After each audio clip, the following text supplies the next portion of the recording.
eh, del mensaje de hoy, de la prédica de hoy. Y, y es nuestro compromiso con la iglesia. El domingo pasado vimos acerca del compromiso con Jesús, que este compromiso lo tenemos, lo adquirimos al responder al llamado de seguir a Jesús. Y ese compromiso con Jesús es total, ¿no? O sea, todo nuestro ser, toda nuestra vida, con todo nuestro amor, ¿no? Nos comprometemos a seguir fielmente a Jesús. Ese es un cristiano. El cristiano está totalmente comprometido con seguir a Jesús o con Jesús, ¿no? Y este compromiso con Jesús implica o nos relaciona con la iglesia. Y eso vamos a ver hoy día, pero vamos a recordar un poco qué significa el compromiso. Alguien explicaba respecto a este compromiso y me pareció muy interesante esta explicación. En primer lugar, un compromiso es por elección propia, o sea, uno decide comprometerse, o sea, nadie más decide por ti adquirir este compromiso. En este caso, el llamado de Jesús, el llamado de nuestro Señor a seguirle, cada uno de nosotros tomó la decisión de seguirle. Nadie más toma esa decisión por nosotros.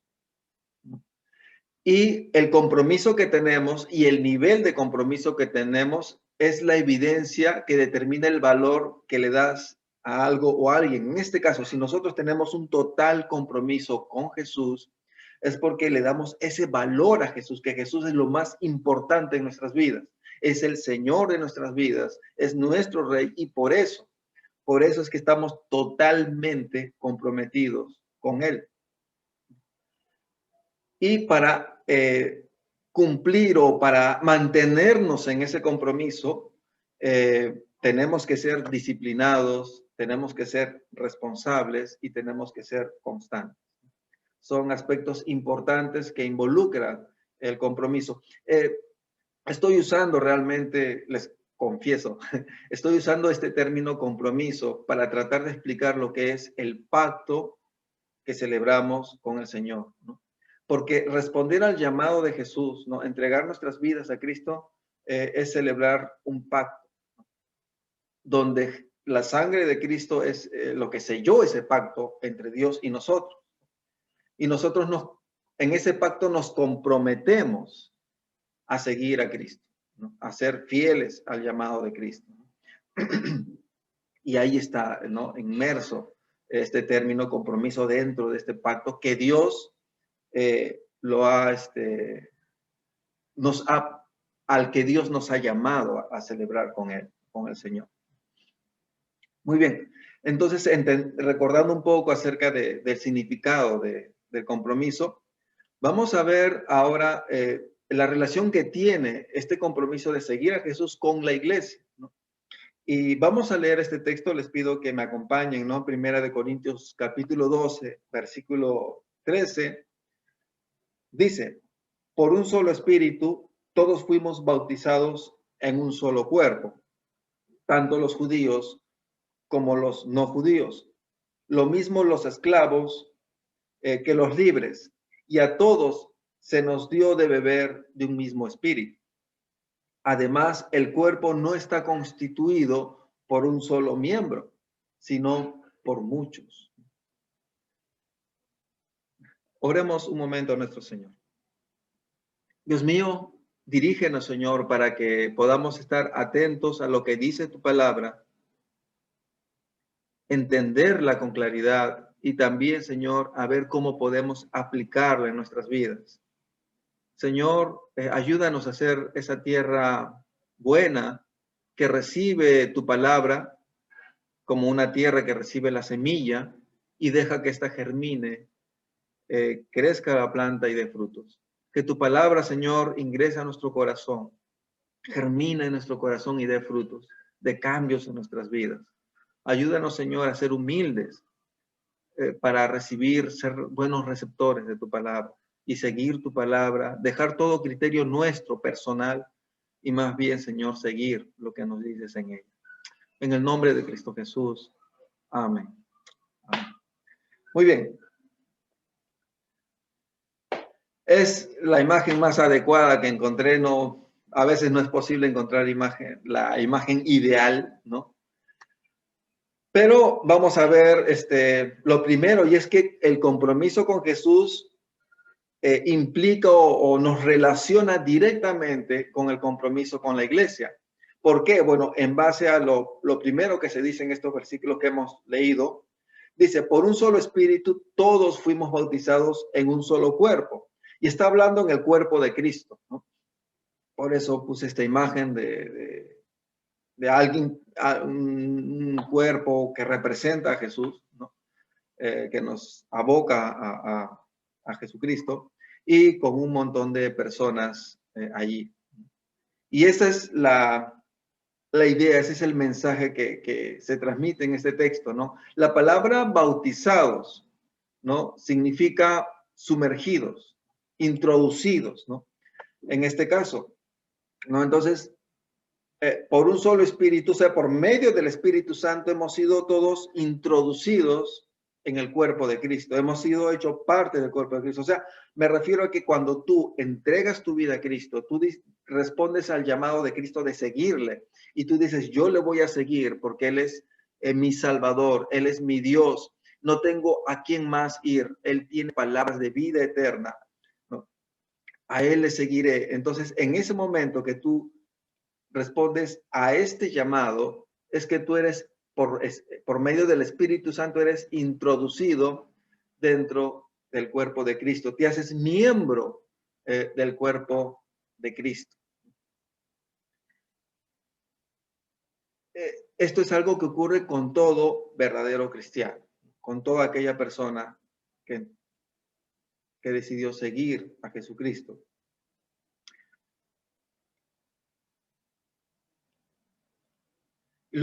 Una vez más, en el versículo 13 dice, lo he puesto aquí un poquito, digamos, he ordenado el texto un poquito como para que se vea con mayor claridad de lo que se está hablando. Dice, por un solo espíritu, todos fuimos bautizados en un solo cuerpo, tanto los judíos como los no judíos. Lo mismo los esclavos que los libres. Y a todos se nos dio a beber de un mismo espíritu. En esas épocas, en esos tiempos, habían algunas distinciones, ¿no? Que se señalan aquí, los judíos y no judíos, ¿no? Y había allí se puede decir un rechazo, ¿no? de un grupo hacia el otro grupo por creencias, prácticas, por costumbres, tal vez también por la apariencia, etcétera. Pero había una distinción entre ellos, se diferenciaban entre ellos. Y también se menciona otro grupo, son los esclavos y los libres. Hoy, en nuestra sociedad, en nuestras culturas, también hay distinciones, ¿no? Ya sea por clase social, por cómo se ve, ¿no? Racial o intelectual, entre otros motivos. Hay distinciones, ¿no? Hace pocos, en un programa periodístico, hicieron recordar varios momentos en los que personajes, ya sea conocidos o no, trataron mal a otras personas, ¿no? Insultándolas o diciéndoles cosas como si fueran insultos, ¿no? Haciendo referencia a algún lugar, a alguna procedencia, pero de una forma despectiva y mala. Ahora, aquí se presenta un argumento, se dice, no hay en la iglesia, entre los cristianos, no hay distinciones. No podemos decir, en Rocafuerte, por ejemplo, no tenemos ninguna distinción. ¿Y por qué? Puede decir alguien, ¿no? Y se presenta aquí dos argumentos, ¿no? El primer argumento es porque todos fuimos bautizados en un solo cuerpo, o sea, todos los miembros de Rocafuerte hemos sido eh, inmersos, ¿no? Traídos a ser parte de un mismo cuerpo. Todos somos iguales en un mismo cuerpo. Y el segundo argumento es porque todos recibimos un mismo espíritu, todos hemos recibido el Espíritu Santo. Cuando entregamos nuestra vida a Cristo, también allí, en ese momento, recibimos al Espíritu Santo en nosotros. Entonces, al ver este mensaje, ¿no? De ya no hay, donde ya no hay distinciones, podemos ver un contraste aquí, por eso puse una flechita anaranjada que ustedes pueden ver, entre el contraste entre aquellas distinciones que se hacen por diferentes motivos y los dos argumentos de los que hablé, que hemos sido bautizados en un mismo cuerpo y hemos recibido un mismo Espíritu Santo, ¿no? Entonces, al ver esta realidad en nosotros, eh, podemos entender que cada uno de nosotros tiene el compromiso de cuidar y fortalecer esta unidad en Cristo. Porque por algo se nos está diciendo, o sea, por algo este versículo nos dice algo así, ¿no? Oye, recuerden esto, tomen en cuenta esto, que todos fuimos bautizados en un mismo espíritu, que ya no hay ninguna distinción, aunque en la sociedad, en la cultura en la que estás las hay, pero en la iglesia ya no hay. ¿Por qué? Porque a todos se nos dio de beber un mismo espíritu.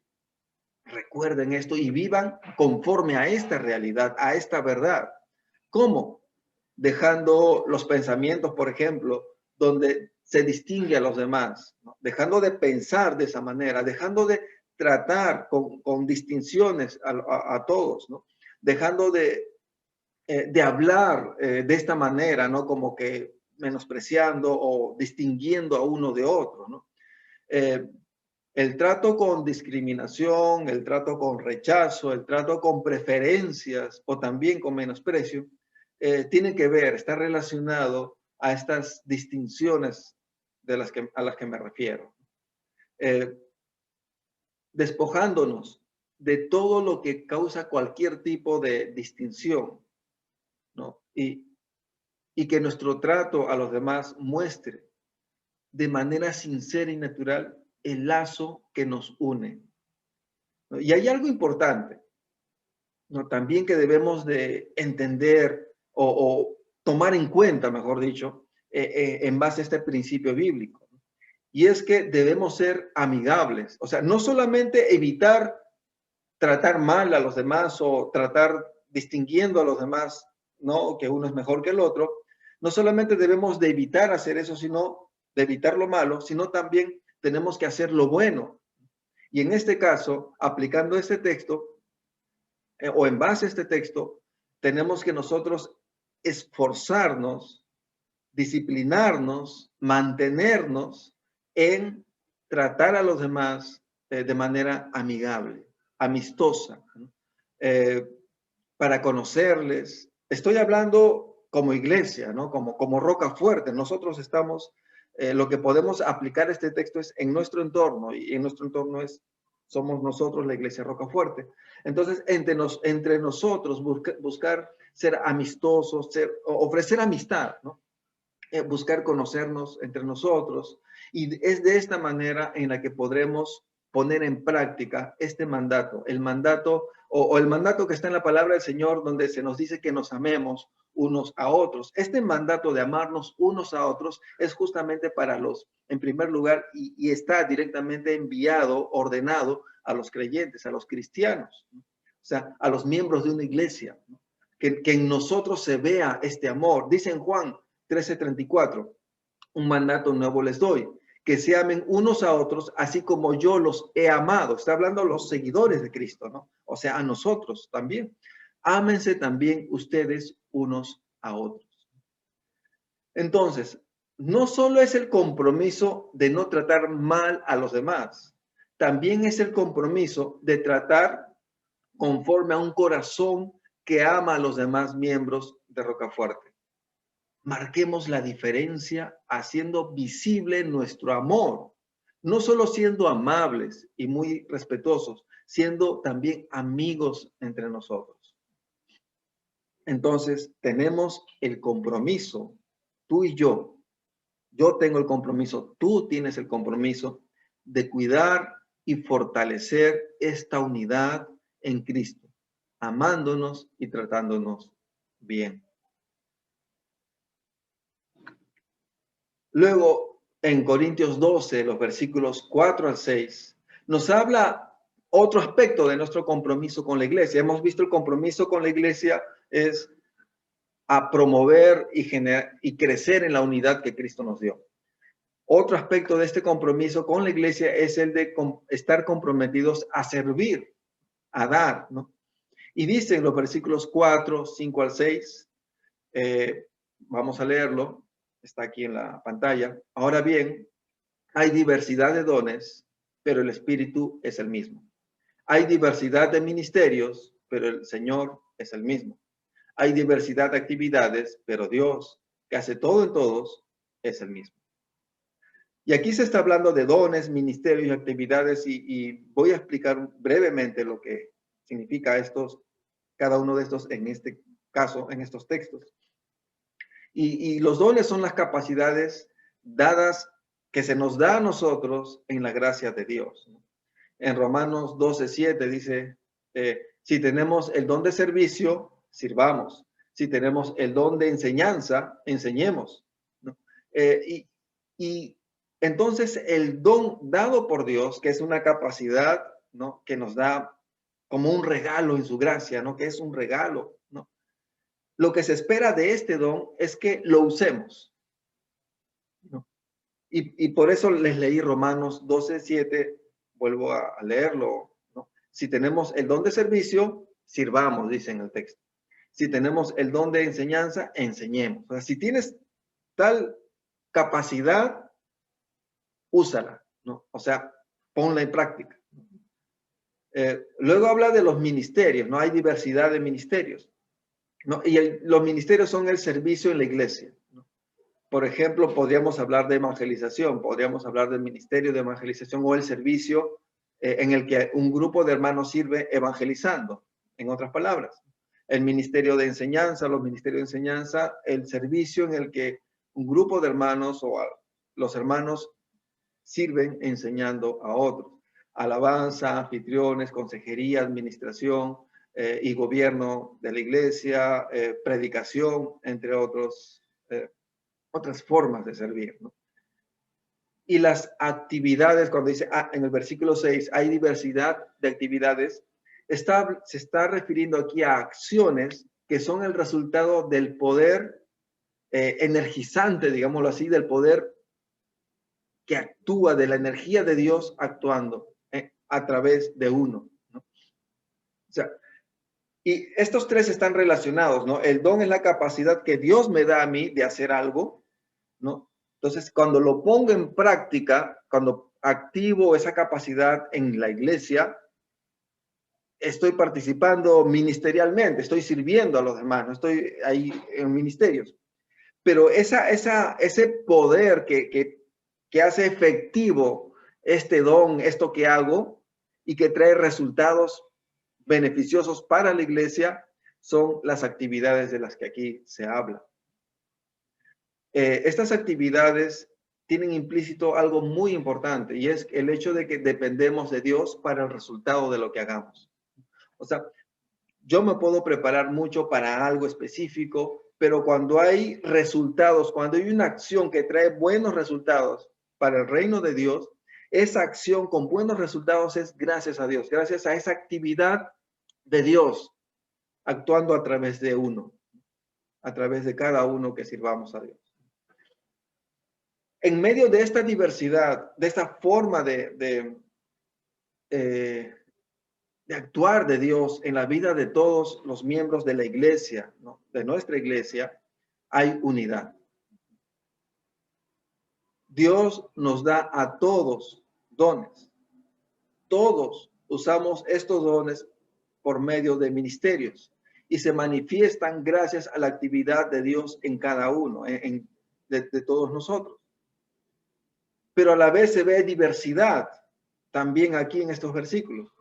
Dios nos da diferentes dones, participamos de una manera diferente en los ministerios y la actividad poderosa de Dios es única en cada uno, ¿no? Dios actúa de manera única, personal en la vida de cada uno, ¿no? Entonces, esta unidad en la diversidad es una realidad con aquellos que viven comprometidos a servir en la iglesia. O sea, esta realidad la experimenta aquel que vive comprometido en la iglesia. O sea, experimenta, llega a conocer, llega a poner en práctica y llega a ver el poder de Dios actuando cuando uno se pone a servir a Dios. Y servir es hacer para los demás, ¿no?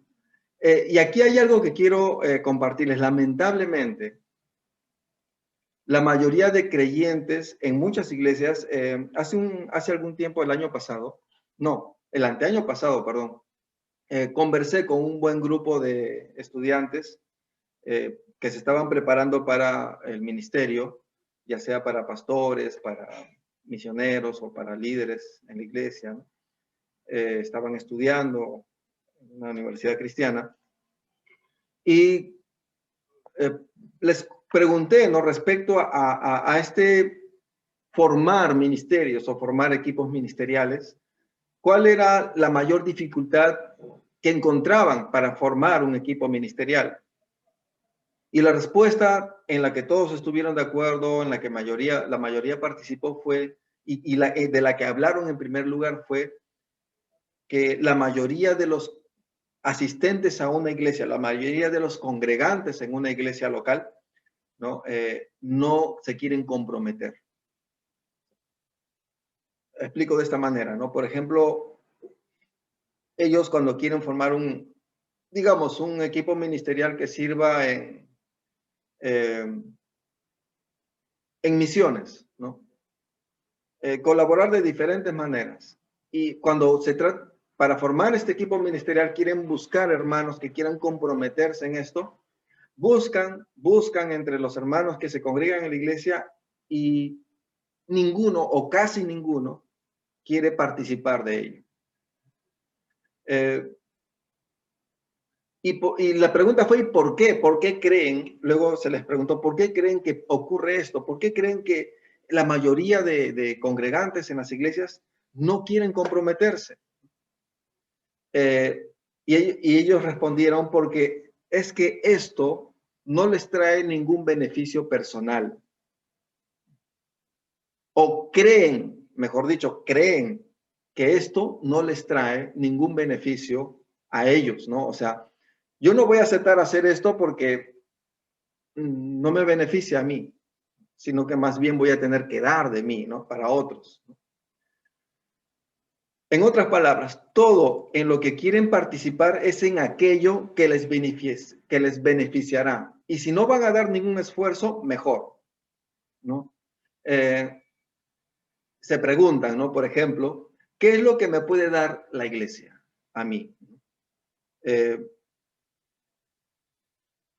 La figura es como alguien que va a un teatro, se sienta y dice, ¿qué hay ahora para mí? Para yo ver, disfrutar del tiempo, ¿no?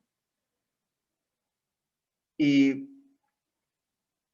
son pocos los que aprendieron que ser cristiano es estar comprometidos a servir en la iglesia. Pero estos pocos que aprendieron están totalmente comprometidos, ¿no? O sea, hay un grupo pequeño que sí aprendió que el compromiso con Jesús implica el compromiso con la iglesia, y estos pocos que aprendieron esto están totalmente comprometidos, y eso también algunos de estos hermanos que sirven en las iglesias y se estaban preparando para el ministerio, compartieron, ¿no? Que vieron este opuesto también en este otro grupo que sí aprendió lo que es el compromiso con el Señor. Nosotros como Roca Fuerte marquemos la diferencia. Seamos un grupo cristiano, de cristianos totalmente comprometidos. Que la mayoría o que todos, ¿no?, en la iglesia conozcamos el compromiso que tenemos con Cristo y vivamos en ese compromiso. Y conociendo también el compromiso que tenemos con la iglesia, vivamos comprometidos realmente con la iglesia, forjando la unidad, fomentando, creciendo en la unidad, mostrando ese amor entre nosotros y también en el servicio, dando para los demás, sirviendo para el Señor en medio de nuestra iglesia. El secreto es este. Aquí va el secreto. Que tener un total compromiso de seguir a Cristo y de estar comprometidos a la unidad de la iglesia y comprometidos a servir, nos trae grandes beneficios. Digo por qué secreto, porque esto es lo que muchos no conocen o de repente no lo creen. O sea, no creen que el dar es mejor que el recibir. Aunque creo que todos conocen esta frase, pero creen que no es realidad esto, pero es realidad, es verdad. Es mejor dar que recibir. Y vamos a ver en esto, ¿no? El gran beneficio de estar comprometidos. En Efesios 4:16 dice, de quien todo el cuerpo bien concertado y unido entre sí por todas las coyunturas que se ayudan mutuamente, según la actividad propia de cada miembro, recibe su crecimiento para ir edificándose en amor. Resalté un poco dos palabras allí, unido, el cuerpo bien concentrado y unido, y que se ayudan mutuamente un poquito marcando estos dos principios o estas dos responsabilidades que tenemos o actividades que tenemos dentro de nuestro compromiso para con la iglesia, ¿no? Estando unidos, creciendo en unidad, fomentando la unidad y sirviendo al Señor, que es una forma de ayudarnos entre nosotros, no dando de lo que tenemos para los demás, dando de nuestras capacidades para el bien de los demás, ¿no? Y viviendo así, actuando así, ¿no? Es que es la iglesia total, o sea, nosotros recibiremos el crecimiento de parte de Dios. ¿Por qué es que hay muchos cristianos que están atentos a aquellos que pueden recibir de la iglesia, aquello que pueden recibir de la iglesia y ser beneficiados? Porque quieren mejorar. O sea, nuevamente, ¿por qué es que hay tantos cristianos que van a la iglesia y dicen, ¿qué hay para mí?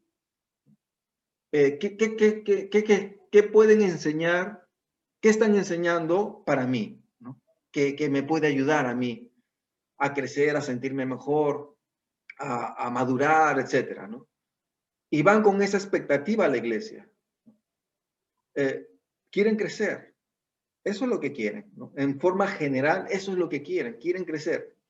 En las prédicas buscan escuchar aquello que les parece, les ayudará a avanzar, a mejorar y a prosperar en todos los sentidos, ¿no?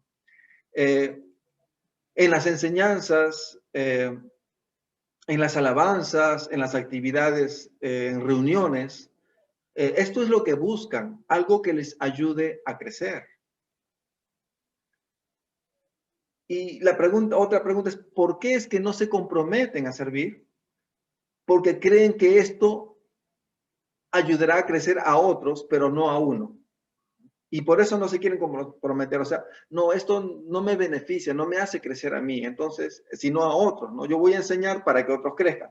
Yo voy no sé, a limpiar el local para que otros crezcan. Yo voy a enviar mensajes o llamar por teléfono o animar, ¿no? De alguna manera, ¿no? Por Facebook, WhatsApp, etcétera, a otros y ellos se van a beneficiar y no yo.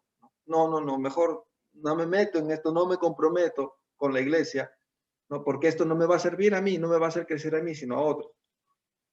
Pero es todo lo contrario.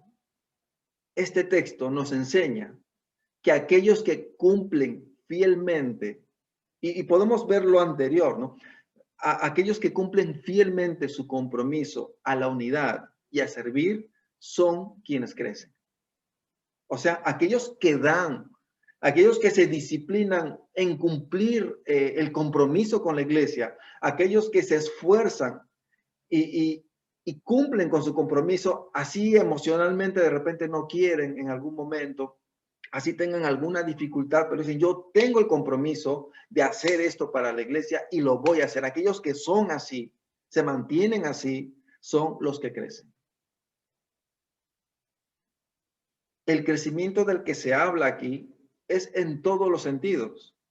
Es un crecimiento integral. Cuando leí esta palabra y las posibles formas de traducirlos, hablaba pues de un crecimiento cuantitativo, pero a la vez también un crecimiento cualitativo, ¿no? O sea, un crecimiento de cantidad. Si se hablase de un niño, por ejemplo, ¿no? El niño va a crecer de estatura, también va a crecer de peso, ¿no? Su cuerpo pues no va a ser larguito, ¿no? Como el mío, sino su cuerpo va a crecer de altura, también en conformidad a ello también se va a ir engrosando, ¿no? Sus órganos también van a crecer de acuerdo a ello, su esqueleto, su sistema óseo también va a crecer, pero a la vez su forma de pensar también va a crecer.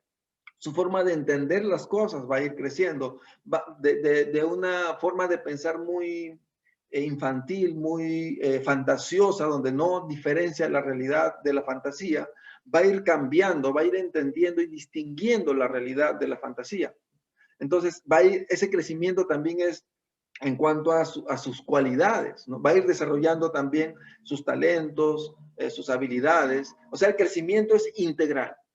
De ese crecimiento se está hablando aquí, ¿no? De un crecimiento integral, total, ¿no?